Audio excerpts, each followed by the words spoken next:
Hello, my name is Rebecca Lepre. Welcome to the final presentation of Embracing Your Music Ministry Journey with Inner Peace and Purpose.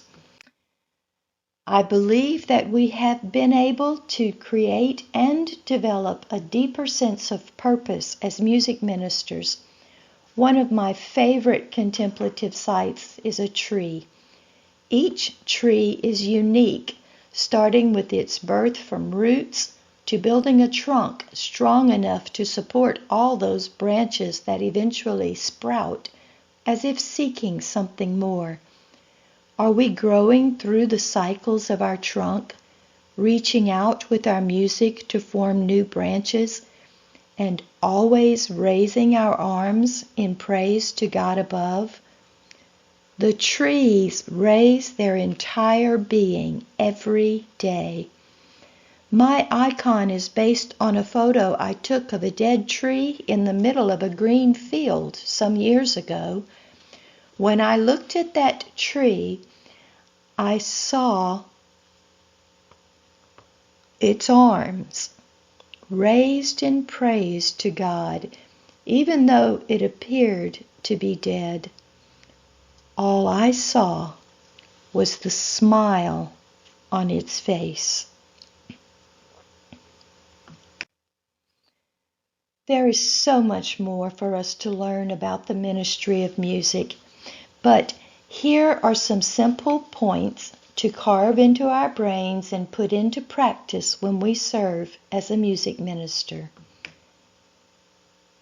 We are only using our gift of music to give praise to God. Spiritual presence of the musicians and the music is a crucial aspect of music ministry. Personal spirituality must be cultivated in prayer, meditation, and self-reflection on a regular basis. That presence requires that our personal spirituality must be worked on every day. Music serves as a powerful tool for channeling God's presence through your ministry in your worship place, or even during your rehearsals as you prepare for worship. Support fellow ministers. Look around you at your fellow music ministers. Ask for help and support as you need it, and offer it to others as well. We are never alone, and Jesus always stands with us to guide us. Finally, there is that huge main point. You ready? The music must serve the liturgy and actions of the liturgy or the Mass, not the other way around.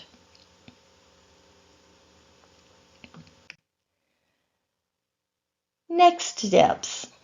Now we come to next steps, but you're thinking, that's asking a lot of me, and I already have a full plate. Actually, you're probably already doing these next steps on occasion. Now it's time to turn them into good habits. Good habits for anyone, not just a musician. Invite your friends and family to join you on this journey. Let's go. Set aside time for daily prayer and meditation. Set your phone alarm, at least until you get used to doing it. Study and immerse yourself in the scriptures to deepen your understanding of God's presence and how it can be manifested through music ministry. Connect with groups at your church or place of worship to nurture your personal spirituality. Seek out mentors or spiritual directors who can offer guidance and support as you navigate the challenges of music ministry. Apply practical tips for maintaining a healthy balance in life and ministry. Put an activity you enjoy doing on your calendar at least once a week. Then do it. When was the last time you sat alone with a cup of your favorite beverage and simply listened to the birds sing? Create a playlist of worship songs with intentional lyrics or lyrics taken directly from Scripture to use in your personal prayer. Will you suggest any of these to your ministry team to use in your ministry?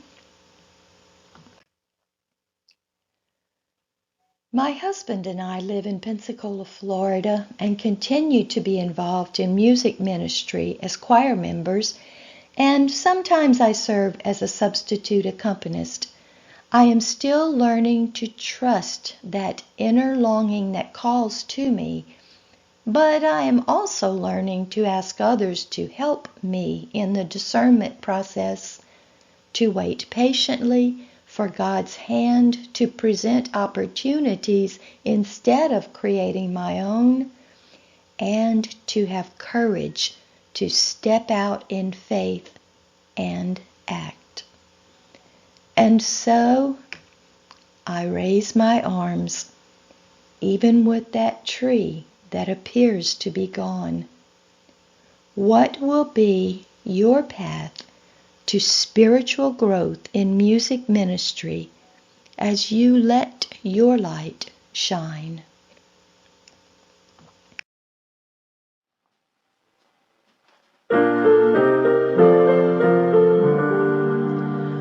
Who do you say that I am? The church is gathering on Pentecost morning.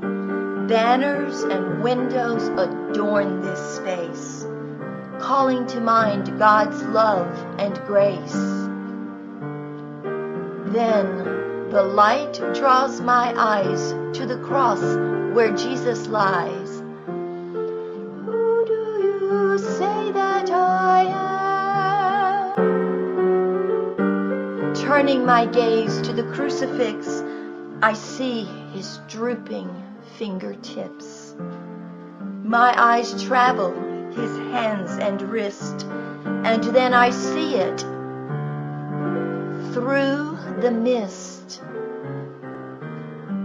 His elbow seems to be alive right before my very eyes. His arm is flesh. Blood courses through a body that is bruised and blue from all the wounds inflicted because he laid down his life in love. Who do you say that I am? He lives. He is no longer dead. Then there it is, his downcast head. Living limbs disappear, but I did see his human body breathing love for me. And as I welcome him into my day, Lord, you have truly blessed me, I say. Teach me to answer as only I can when you ask, who do you say that I am?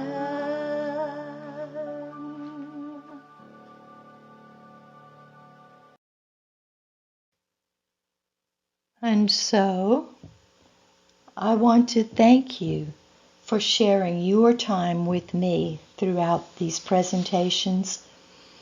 May your ministry be blessed wherever you are called. There is always an opportunity to raise our arms in praise, place a smile upon our face, and leap into wherever God calls us. Jesus transcends time. He is always here among us, just beyond our humanness. But consider for a moment, how will you answer next time He asks you, "Who do you say that I am?"